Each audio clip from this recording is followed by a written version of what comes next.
طيب. بسم الله الرحمن الرحيم والصلاة والسلام على سيدنا سيد الخلق أجمعين. اللهم رب اشرح لي صدري ويسر لي أمري واحلل عقدة من لساني يفقهوا قولي. We reached the end of ayah number 232 inshallah, Surah Al-Baqarah. وَإِذَا طَلَّقْتُمُ النِّسَاءَ فَبَلَغْنَ أَجَلَهُنَّ فلا تعضلوهن أن ينكحن أزواجهن إذا تراضوا بينهم بالمعروف. We talked about the zawaj, marriage, and we talked about the talaq, the divorce. Well, alhamdulillah, our deen is right in the middle. It does not prohibit talaq, it makes it very difficult, and it encourages the married couple, to always work on their differences with the certain parameters, with a good way for them to improve their relationship. And if it comes to a dead end, there's an escape, which is talaq. أو كما قال رسول الله عليه الصلاة والسلام, one of the hadith, and it's been said different than a hadith, is that الطلاق هو أكره الحلال عند الله, is the most hated halal in front of Allah subhanahu wa ta'ala. Allah subhanahu wa ta'ala dislikes it very much. It's halal, but it is akrahul halal. He does not like it, Allah subhanahu wa ta'ala. And we should do the same way. And subhanAllah, you look at us today, alhamdulillah, in the Muslim ummah, the majority of the Muslim ummah, is that alhamdulillah, we are very committed to our marriages. Alhamdulillah, we have, generally speaking, and of course you don't want to go to statistics, the last 10 to 15 years ago, the talaq is rare in the Muslim communities, unlike what's like in the other communities, where talaq is, the chances of you to get a divorce, it's almost 99%. 99%. There is no there's no marriage from the get-go until it gets to be a talaq at the end. But subhanAllah, do you notice how that is the dream of the majority or the vast majority of women, for them to be married. Yes, to be secure, to feel in marriage, to feel in that relationship. And most of the women here, although they have many boyfriends before, وَالْعِيَاذُ بِاللَّهِ, may Allah subhanahu wa ta'ala protect us. Once they get to be 29, 30, they all have their dream, they want to be married, they want to have children. But you know what? Their experiences they had before, it ruins their chances of having a good solid relationship with their marriage from that point on. Allah subhanahu wa ta'ala. So, Allah subhanahu wa ta'ala says in this ayah, إِذَا طَلَّقْتُمُ النِّسَاءَ, if you divorce the woman, if the woman divorce. Now, فَبَلَغْنَا أَجَلَهُنَّ, and we talked about the ajal, which is ثَلَاثَةُ قُرُوء, is three monthly periods, So, if they reach that level, right? فَلَا تَعْضُلُوهُنَّ, the first one has the right, somebody has the right to marry her at this point. And remember, the first time you're allowed to come back, second time you're allowed to come back, third time you're not allowed to come back, right? So if somebody divorces his wife the first time or second time, and let's say she reached right about the third period, right? He has the right to call her and continue on the marriage. He has the right. Her guardian, her father, her brother, anybody in her family cannot disallow this from happening. And this is what the meaning of the ayah. وَإِذَا طَلَّقْتُمْ النِّسَاءَ فَبَلَغْنَ أَجَلَهُنَّ, if they reach the period, فَلَا تَعْضُلُوهُنَّ, do not stop them from going back to the marriage again. And this is a very famous story here. And the story is Hadeeth عن الترمذي, رواه الترمذي وصححه عن معقل بن يسار قال أنه زوج أخته رجلا من المسلمين. معقل ibn Yasar narrated the hadith that one of the Muslims, his sister was married to this man in the days of Rasulullah alayhi salatu wasalam. And she was with him, and then he divorced her, right? طلقها. But one time, and he did not call her back, he did not say anything until the period of time ended, until it actually ended. The 3 periods ended, finished, right? So, he wanted her back, and she wanted him back. See? He wanted her back, and she wanted him back. So, and this man, her brother, walks up and he says to this guy, who wanted her back. He looks at him and he says, "Ya laki ubnu laki." Oh, you're a slow guy. You're the son of the slow guy. And laki is somebody who's slow, to react slowly. So he says, Ya Laki' Ibn Laki'. Oh, you're slow, the son of the slow, right? And then he says to him, he says, Akramtuka biha wa zawwajtuka. I made karama for you, I made it good for you, I made you marry her, and she was your wife. And you married her and you divorced her. You divorced her, right? Then, Wallahi, by the name of Allah, La tarji'u ilayka abadan. She will never come back to you. She will never come back to you, no matter what you do, you know? Allah subhanahu wa ta'ala, according to the hadith, Allah subhanahu wa ta'ala knew what is good for her, what's good for him. So, Allah subhanahu wa ta'ala revealed this ayah. He says, وَإِذَا طَلَّقْتُمُ النِّسَاءَ حَتَّى إِذَا بَلَغْنَ أَجَلَهُنَّ. If they reach their period. And لَا تَعْضُلُوهُنَّ. Do not stop them from going back to their husbands if this is what they wanted to do at that point. At this point, if he divorced her and the period of time went by, he has to approach her again. She has to agree. He has no right to bring her back unless she agrees beyond that point. You see? She has to agree. With a new, oh sure. She has to agree with, and most of the scholars said, at this point, she would require a new, at this point, she would require a brand new mahr and a brand new aqd nikah. She would start from scratch, as if he never married her. But do not stop her, and this is the idea here, the concept, do not stop her from going back to her, to her husband, the one married him. إِذَا تَرَاضُوا بَيْنَهُمْ بِالْمَعْرُوفِ. If they agreed, if they both agreed to come back to the ma'roof, and Allah subhanahu wa ta'ala says, ذَلِكَ يُوعَظُ بِهِ مَنْ كَانَ مِنْكُمْ مُؤْمِنٌ بِاللَّهِ وَالْيَوْمِ الْآخِرِ. It is an advice, a strong advice, موعظة, for you, to anybody who believes in Allah subhanahu wa ta'ala and believes in the day of judgment.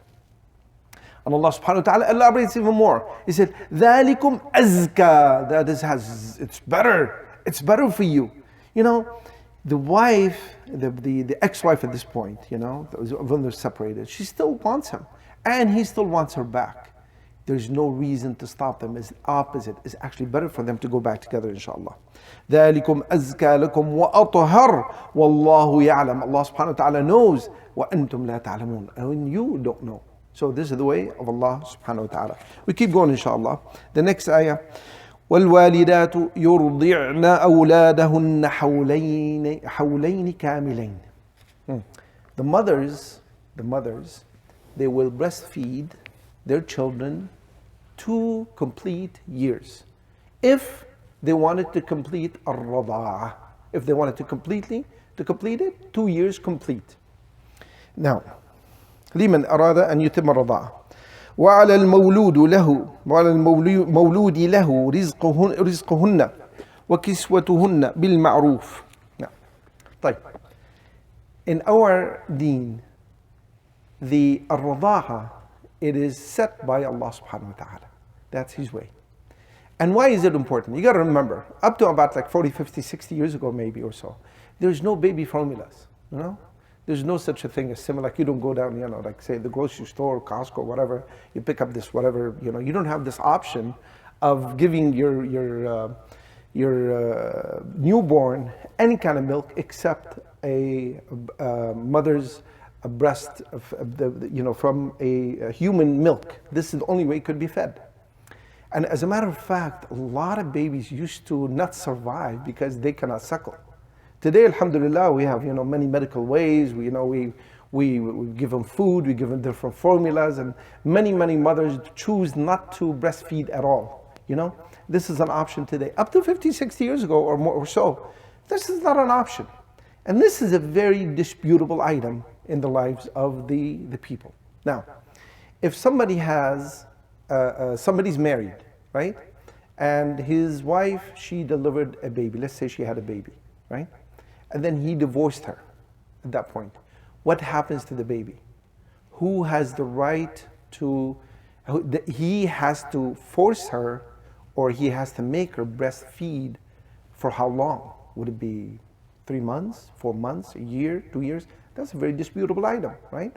Number one. Number two is, the other points of dispute is that while she is breastfeeding his baby, he has to support her and give her full support regardless of what the contract he had between him and her. That's also another point that Allah subhanahu wa ta'ala makes it clean. Number 3, she cannot claim beyond the 2 years and say, oh yeah, I'm still breastfeeding him. It could be continuously up to 10 or 15 years, I'm still breastfeeding. And she just continue taking money from this, from the husband. Allah subhanahu wa ta'ala set it up to be 2 years. حولين كاملين, 2 years complete. 24 months.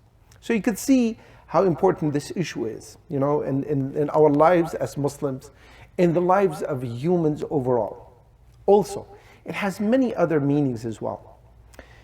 Beyond the 2 years, it's no longer breastfeeding from a mother to a child. It becomes, even if he still can possibly suckle milk at that point, beyond the 2 years, it becomes a normal meal, just like a normal meal. It has no more effects on the baby beyond that point, like would have the first 2 years.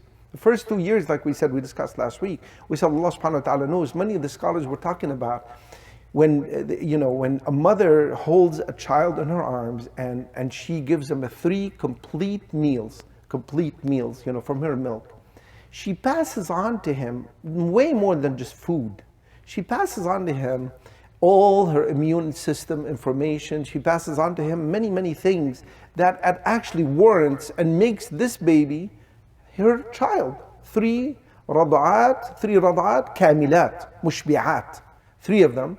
In our deen, they say this mother, the one who breastfeeding this child, she will become his mother.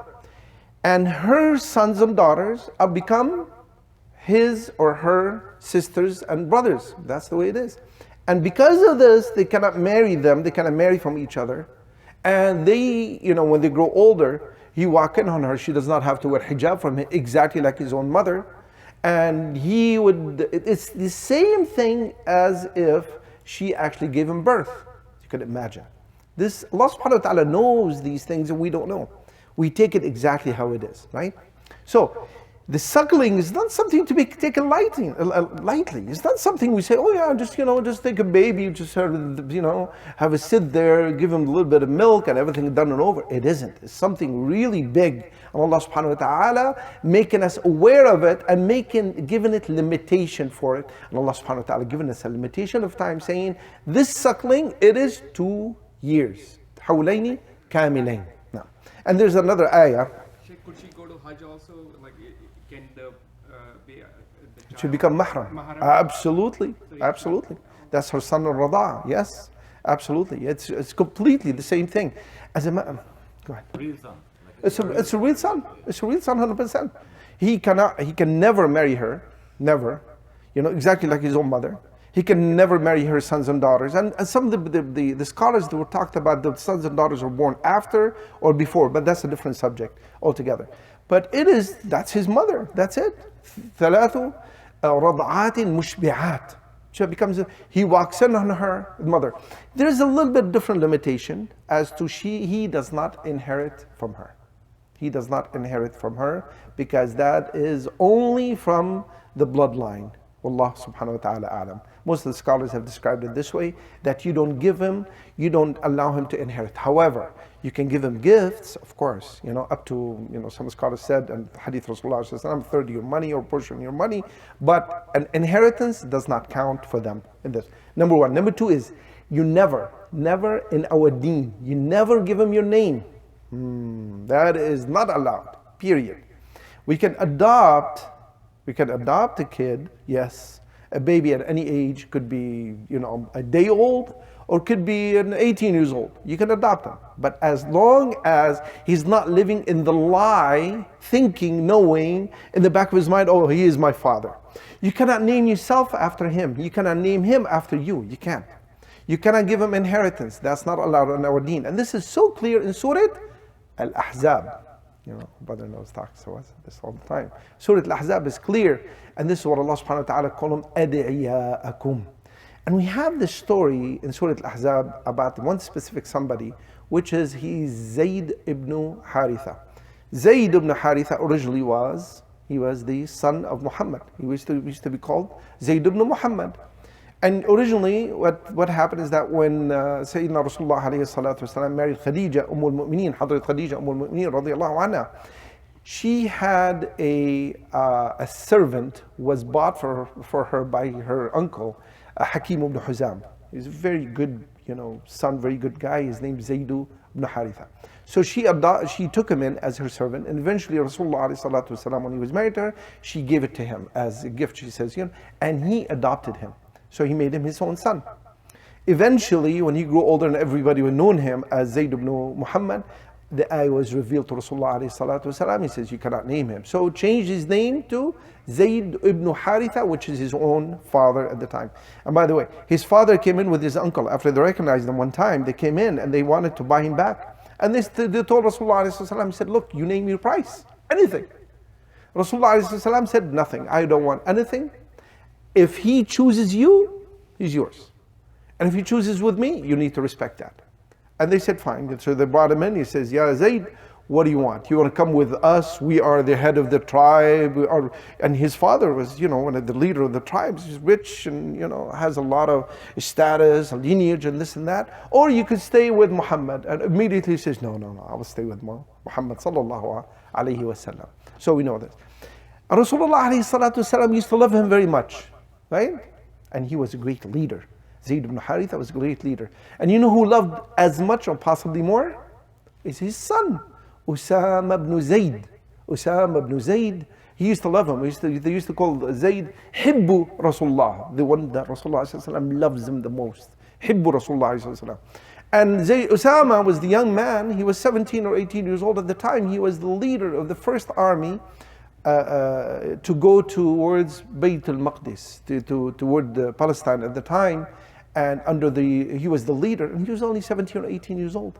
They used to call him Ibn Hibbu Rasulullah alayhi salatu wasalam. That's Zayd. And by the way, Zayd is the only name for Sahabi was mentioned in the Qur'an by name. He's the only one. Surah Al-Ahzab, by name, the only one. And named in a specific incident where the cousin of Rasulullah alayhi salatu wasalam, her name is Zainab bint Jahsh. She is the cousin of Rasulullah alayhi salam from one of his aunts from his father's side. She was married to Zayd. And eventually Zayd ibn Haritha radiyallahu anh, he divorced her. And Rasulullah alayhi salatu wasalam was ordered by Allah subhanahu wa ta'ala, he ordered him to marry his adopted son's wife, to break the phobia, to break this thing about, oh no, this is, I adopted this guy, he's my son. Allah subhanahu wa ta'ala said, he's not your son, he's just somebody you took care of during duration, whatever it is amount of time. He is your brother for the sake of Allah subhanahu wa ta'ala. You can marry his wife, the divorced wife, that is, if he divorced her, you can, he does not inherit from you. You only take care of him, you take care of his money until he's old enough, you hand him his money.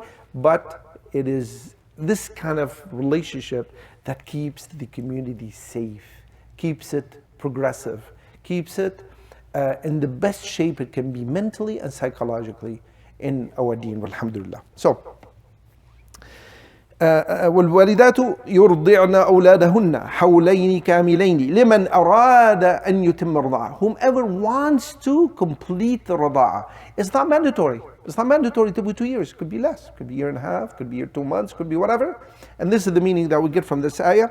And Allah subhanahu wa ta'ala says, وَعَلَى الْمَوْلُودِ لَهُ, the one who was born for, and in other words, his father, عليه, he is obligated to do what? له رزقهن, he has to pay them, rizq, anything of benefit to them while they're breastfeeding his child, right? وَكِسْوَتُهُنَّ, and he has to clothe them, he has to feed them, he has to take care of them as a full nafaqah, fully while she's breastfeeding this child of his. And Allah subhanahu wa ta'ala says, لا تكلف نفس إلا وسعها. How much? That's the question. How much? Allah subhanahu wa ta'ala says, لا تكلف نفس إلا وسعها. Every nafs will only obligate it what is able of doing. Every nafs. So, if somebody's rich, right? You're able to pay a lot of money. He has to pay a lot of money. And if somebody's poor, He can barely make a living himself. He would pay as much as he's able to do it. And subhanAllah, you notice the similarity in this ruling with the judges here in our court system here? It's very similar. If you got a, if the husband, let's say that he's a billionaire, they walk up to him and the judge simply say, oh yeah, I'll give her $1 billion. That's a lot of money, of course. But you know what? It's a drop of the bucket in the other guys, or whatever. And if you had somebody who works, he's a humble person who works for a living, he makes like, $6, $7, $8 an hour or something like that, the judge will look at him and say, okay, how much you make, let's say, $2,000 a month.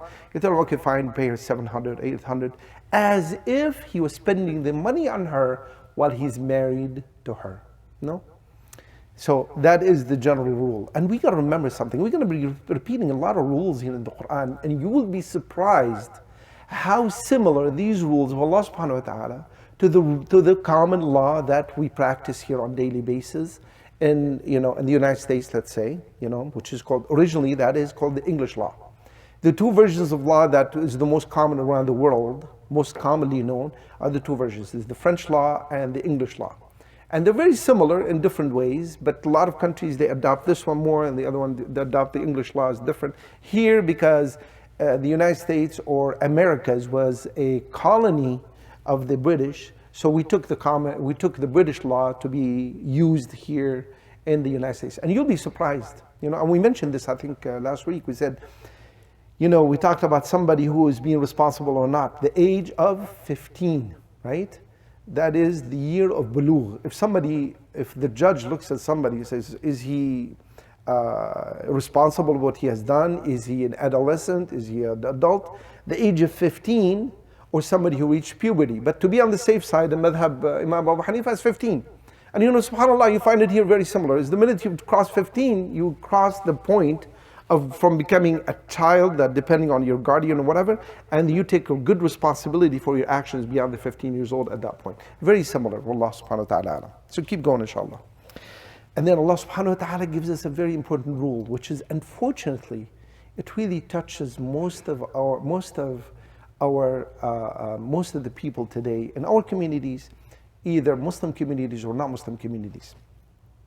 لا تضار والدة بولدها ولا مولود له بولده.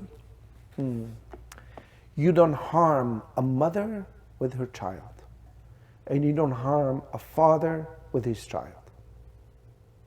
How often we find, وَلَا حَوْلَ وَلَا قُوَّةَ إِلَّا بِاللَّهِ, a mother who has a couple of children, a child or two or more, and she divorces the husband, and she has a lot of animosities towards this husband guy, and vice versa, And for some reason, either they have the legal way or they have an upper hand, either one of them, and they will use their children to harm the other parent. And Allah subhanahu wa ta'ala prohibited us from doing this.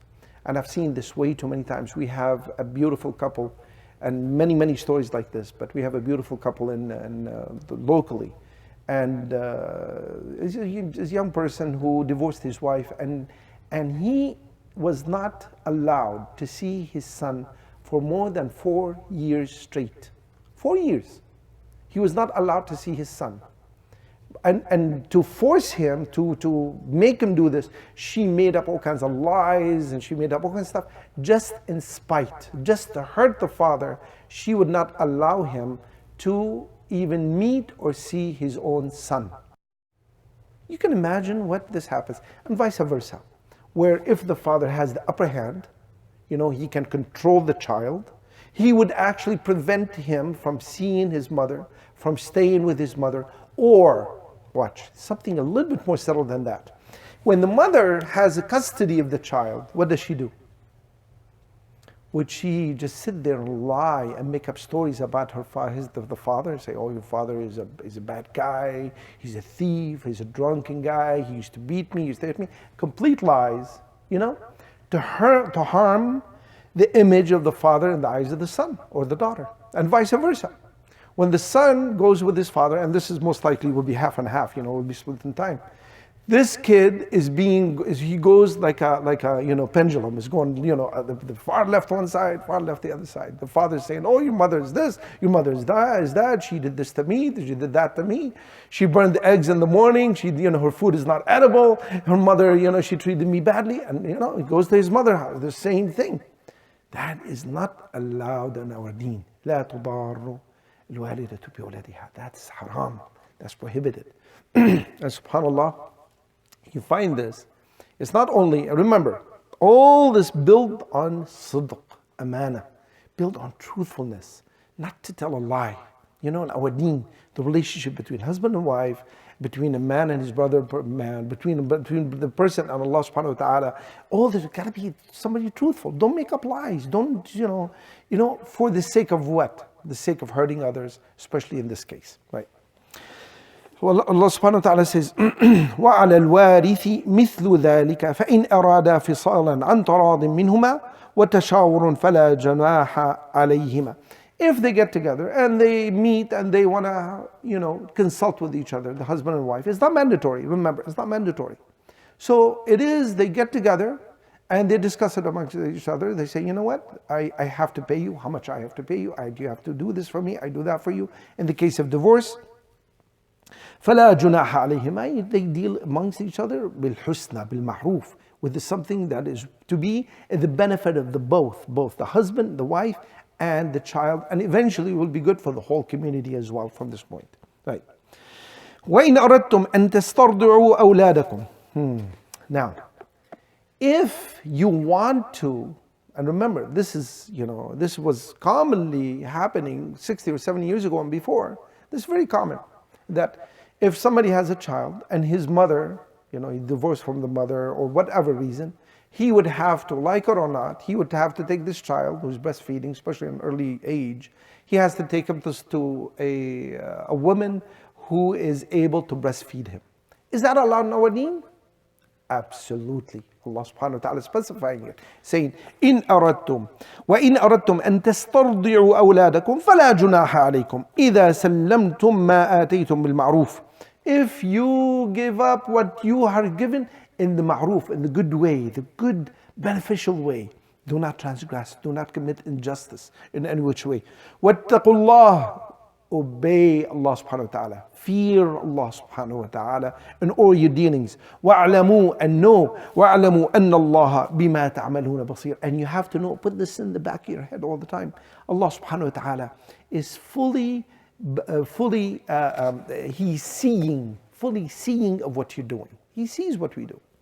Sometimes, if we forget this portion, we commit a great injustice to ourselves. Allah subhanahu wa ta'ala sees what we do. Allah subhanahu wa ta'ala is all hearing of what we do. Allah subhanahu wa ta'ala has full knowledge of what we do. And if we act this way, most of the crimes that we commit, we don't commit anymore, right? And some of the scholars have said something beautiful. They said, the source of all sins is what? Ignorance. Ignorance, because we really don't know. If somebody who commits a crime truly knows what is the punishment from Allah subhanahu wa ta'ala, he'll never do it. And if anybody truly knows that Allah subhanahu wa ta'ala is watching him, he cannot get away with anything, he will never do it. And if somebody knows what is the placement, what is the reward from Allah subhanahu wa ta'ala will give him for not committing it, he will never do it. So it's really ignorance. We really don't know. Or it's an act of, sometimes temporary ignorance, right? We forget, we are not paying attention. We commit the crime and afterwards, I'm regretful. I wish I did not do it. Why? Now I remember Allah subhanahu wa ta'ala is watching. Well, when you grab that piece of gum from the shelf in the grocery store, or you reach in the drawer from a cashier and grab the $20, you put it in your pocket, somehow you are blocking this knowledge from your head. Either you're forgetting, or you're intentionally blocking it, or you say, you know what? Maybe like the brothers of Yusuf alayhi salam. Remember what they said? What did they say? They said, well, let's do it, and وَنَكُونُ بَعْدَهَا قَوْمًا صَالِحِينَ. And then after we get this, when we do this evil deed, and then we come back and repent and make tawbah to Allah subhanahu wa ta'ala. That is also the source of it, is ignorance. How do you know you're going to live the next 5 minutes? How do you know? How do you know Allah subhanahu wa ta'ala is going to forgive what you have done? How do you know? How do you know? The full knowledge is actually prevents crimes. Full knowledge of the Qur'an, full knowledge of the ways of Allah subhanahu wa ta'ala will stop us from doing the bad things in our lives, inshallah. Keep going here, inshallah. The next ayah. والذين يتوفون منكم ويذرون أزواجا يتربصن بأنفسهن أربعة أشهر وعشرا. And the ones who dies of you dies, يتوفى. Al-wafat in the Qur'an means somebody yuwaffa is that to be paid back, right? Waffa dain, waffa, right? Ibrahim alladhi waffa, Surah An-Najm. Allah subhanahu wa ta'ala talks about the word waffa. Waffa is the one who is paid. And this is the justice of Allah subhanahu wa ta'ala. When somebody dies, the minute he dies, all his book is written, sealed, right? Allah subhanahu wa ta'ala writes his rewards and give him, this is your reward. This is the way of Allah subhanahu wa ta'ala. And Allah subhanahu wa ta'ala ordered us to do the same thing on a much, much smaller scale. If He hires somebody, right? What do we say? This is from the signs of the good Muslim, is that you give him his ajr before his sweat dries. You give him his wages before he, immediately. The minute he's done, you give him his wages. And we're no different, We are working, and the difference is that we are not benefiting Allah subhanahu wa ta'ala, we are benefiting from Allah subhanahu wa ta'ala. So all our wages will be paid to us. And this is the word wafa. When somebody tawaffa, it means somebody who died and he's been paid his rewards. That's the meaning of it. So Allah subhanahu wa ta'ala says, of you who dies and leaves a wife behind. وَيَذَرُونَ أَزْوَاجًا. They leave wives behind. There's a rule in Islam for the woman not to marry for the period of 4 months and 10 days. 4 months and 10 days. This has nothing to do with the monthly period, has nothing to do, it's a specific amount of time, 4 months and 10 days. Regardless, and most of the scholars agreed on this, regardless whether he actually consummated the marriage or did not consummate the marriage.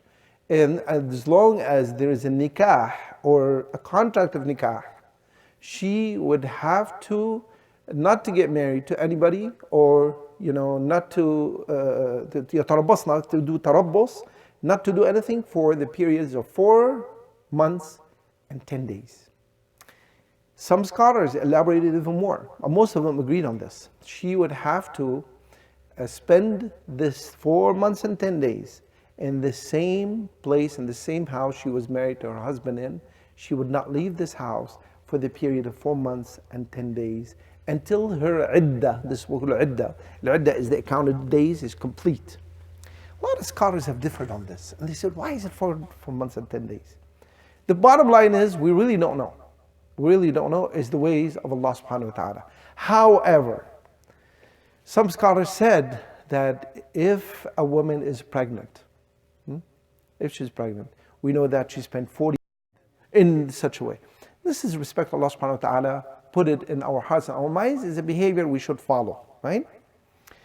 Number one. Number two is, we think also the duration of the 4 months and 10 days, that the woman will stay home because it would actually get her prepared mentally, psychologically, and physically for her to commence her life, to complete her life from that point on.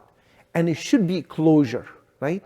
So you look at it, it is actually a limitation, because used to be before Islam, they used to mourn a minimum of a year, and sometimes 3 years. The woman will be in a state of mourning for 1 year or 2 years or 3 years. Allah subhanahu wa ta'ala told us, no, that is way too long, that's not allowed. And 3 months is not allowed, that is too short. Allah subhanahu wa ta'ala destined it to be exactly the right amount. And Allah subhanahu wa ta'ala knows what it is and we don't. So we just follow it from this point. Now, she spent the time in her house. She only leaves her house if there is a need to leave her house. She could go to the doctor if she has to. She could meet her attorney if she has to. She could, but obviously she's not going to be going out there, going to restaurants and eating. She's not going to be visiting there. She's not going to be taking, a trip to Hawaii for her to, feel better about herself. Well, that is not allowed in our deen at this point. 4 months and 4 days. The 4 months and 10 days. No. The pregnancy part of it is understood. What about for the respect of the relationship? Some husbands, immediately after their wives passed away, 3 days later they get married. Right. So, by the same token, it's not disrespectful of the relationship. Right. Subhanallah. It's Allah subhanahu wa ta'ala more aware of us, of the nature of the man and of the nature of a woman. Look at how, you gotta look at the justice or the right, the right behavior of how man behaves, how woman behaves. How is the man is more logical and less emotional, how the woman is more emotional, less logical. I'm not saying that they're not logical. No, they have way more emotions. That's compliments to them, and that's compliment to the man. The man, Allah subhanahu wa ta'ala created him in a specific way. He has the body and he has the ways, the women in different shape. Allah subhanahu wa ta'ala allowed the man to marry multiple wives, up to 4. Allah subhanahu wa ta'ala prohibited a woman from marrying more than one at one time. So there is differences between the nature of both. And you notice this nature, reflective on the behavior of the man himself. Now, Allah subhanahu wa ta'ala made it as a limitation for a woman to mourn her husband 4 months and 10 days. He said, this is the time. Because she's an emotional being, and she is the way that she had her relationship with her husband. Allah subhanahu wa ta'ala designated it to be that amount of time. For a man, Allah subhanahu wa ta'ala set him up differently. He says, Allah subhanahu wa ta'ala said to the man, He says, you can do whatever you want to do, because his attachments is different, his way of thinking is different, his sexual needs are different, and we could see this a lot, that if for the betterment of the community, for the husband, for the man to get married right away, and for the betterment of the community is for the woman to wait for 4 months and 10 days. Allah knows and we don't. And again, remember, in Islam, and I want to say this clearly, Islam does not make equality between a man and a woman. It's not equality. It should not be equal. But Islam is fair. It's just. We have to understand that. And there's nothing wrong. A lot of us now, we're fighting for this. We say a man and a woman are equal. We cannot be equal, But we should be treated in a fair, just way. And who knows what is just way more than Allah subhanahu wa ta'ala. That's why you find in our deen, there's things we're equal to it, and things are not. Things men are allowed to do, women are not allowed to do. Men are doing one thing, women are doing different things. For instance, now, just because this worker happened to be taller, happened to be a man, why is he getting paid more than a woman? That's not fair. We got to think about it this way. And like I said, I started this by saying a lot of things in our deen, we look at it and say, in our minds, we think, what's the fairness in this? What is the equality in there? What is right and what is wrong? We say that is the way of Allah subhanahu wa ta'ala. Allah subhanahu wa ta'ala told us what it is. You might hear a lot of stories about this, a lot of different explanations about why and how, whatever. Some of them might make sense to us, but some of them might not. But the bottom line is, this is the way of Allah subhanahu wa ta'ala. What if the guy says, okay, I divorced you, just get out of my house now? I've seen these examples. Correct. Mm-hmm. They even put her furniture and her needs outside there. That is also not allowed in Islam. This is, Allah subhanahu wa ta'ala is watching what we do. We don't hurt people. We don't hurt things. We don't hurt. SubhanAllah, I always remind the brothers, I say, you know what? You have a cat. A cat. You have it in your house for like 3-4 months. One day you come home and you don't find the cat in there. What happens to you? You get distraught about it. It's like, look at the cat. What happened to the cat? And if the cat disappears, you go look for it. You put, you try to put, flyers on the trees trying to find the cat. That is a cat. What about a wife? What about a husband? We get to be so mean and so nasty and so vindictive towards each other. This is not the way of Islam. This is not the way of Allah subhanahu wa ta'ala. Just because she did something to him, and just because she bothered him, she got him upset, now he really wants to, do. But that is not part of our deen. We have to understand the deen is complete. The iddah, when he divorced her the first time, the second time, she would spend this 3 quru in her house, in his house. She has to be there. And then she would leave after the period is done, and he would say, fine, I don't want to be married to you anymore. Or they agreed not to be, a couple anymore, and then she would leave the house at that point. That is part of our deen.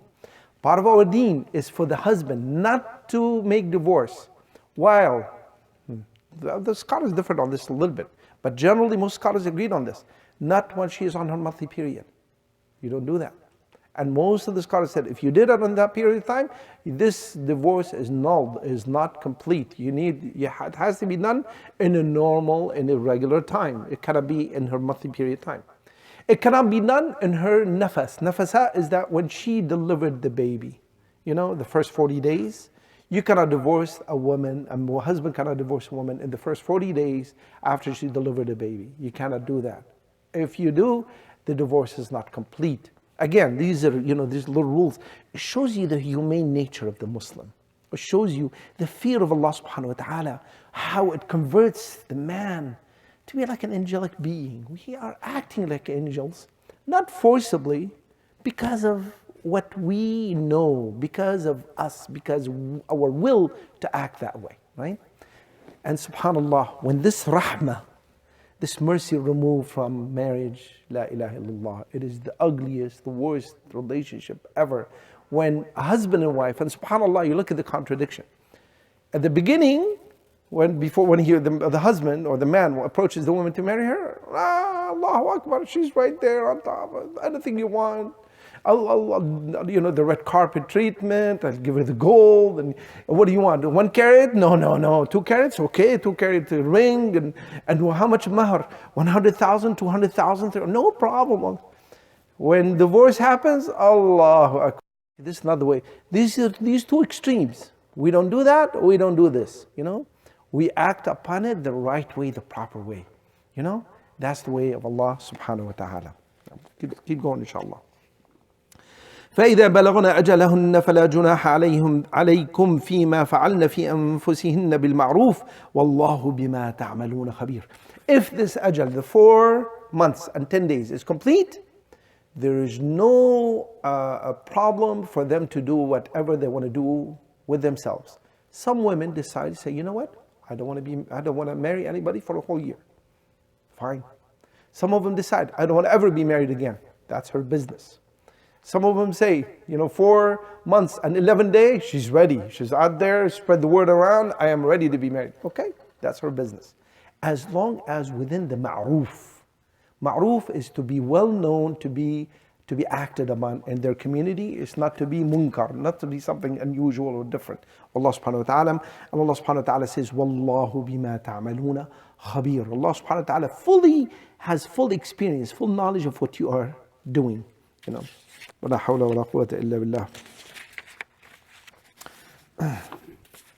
The next ayah, 235. ولا جناح عليكم فيما عرضتم به من خطبة النساء أو أكننتم في أنفسكم علم الله أنكم ستذكرونهن ولكن لا تواعدوهن سرا. If a woman, a wife, her husband died or passed away, or she is divorced, the men cannot approach her at that point, especially if she's divorced. The 3rd time, she has to wait the 3 months. If her husband dies, for 3 quru or 3 monthly periods. If her husband dies, it's got to be 4 months and 10 days. Now, some of the men, they know that so and so her husband died, and they're already planning to say, oh, she's a good somebody to be married to, for any reason. And we know why. Why do men marry women? We know that, right? The reasons. Rasulullah told us 4 reasons. تنكح النساء لماذا؟ لجمالهن ونسبهن. Not the sequence. لجمالهن ونسبهن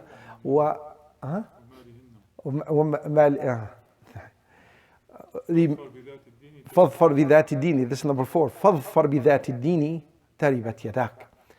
For her beauty, for her money, and for her lineage, for nasab, right? she is so and so, the daughter of so and so. I want her to be my wife from there, right? So these 4 reasons. Now, if somebody her husband died, or she's divorced the third time, and that said, there's no way for her to go back to her husband. Or the men in the community say, the few of them say, I want to marry her, right? What is the rules about this? Are we not allowed to think about it? Yes, you can. You can think about it. You can plan for it. Yes. But do not secretly send her messages, like today, back in the days, used to be a piece of paper, send somebody to tell her, so and so is interested in you in such a time or whatever, once your period is over, and this and that. This is not appropriate. This is not appropriate. You can think about it. وَلَا تُوَاعِدُوهُنَّ سِرًّا. Do not make appointments, secret appointments. And Allah subhanahu wa ta'ala knows that eventually it's inevitable. She might come back and getting married again, and this is good for the community, it's good for her, this is no problem with that. Allah subhanahu wa ta'ala says, وَلَا جُنَاحَ عَلَيْكُمْ فِي مَا عَرَّضْتُمْ بِهِ مِنْ خِطْبَةِ النِّسَاءِ أَوْ أَكْنَنْتُمْ فِي أَنفُسِكُمْ. If you do not make an appointment, do not promise her, say, you know what, the 4 months and 10 days are over, and that will be on Tuesday. On Thursday, you and I will be having our honeymoon. You don't do that. That's not a promise. You can tell her that you're interested, or there is a possibility, or there's some kind of potential. You can mention it casually, that's fine. And you can think about it, that's fine. But do not make secret muwa'ida. Do not make a secret appointment from that point.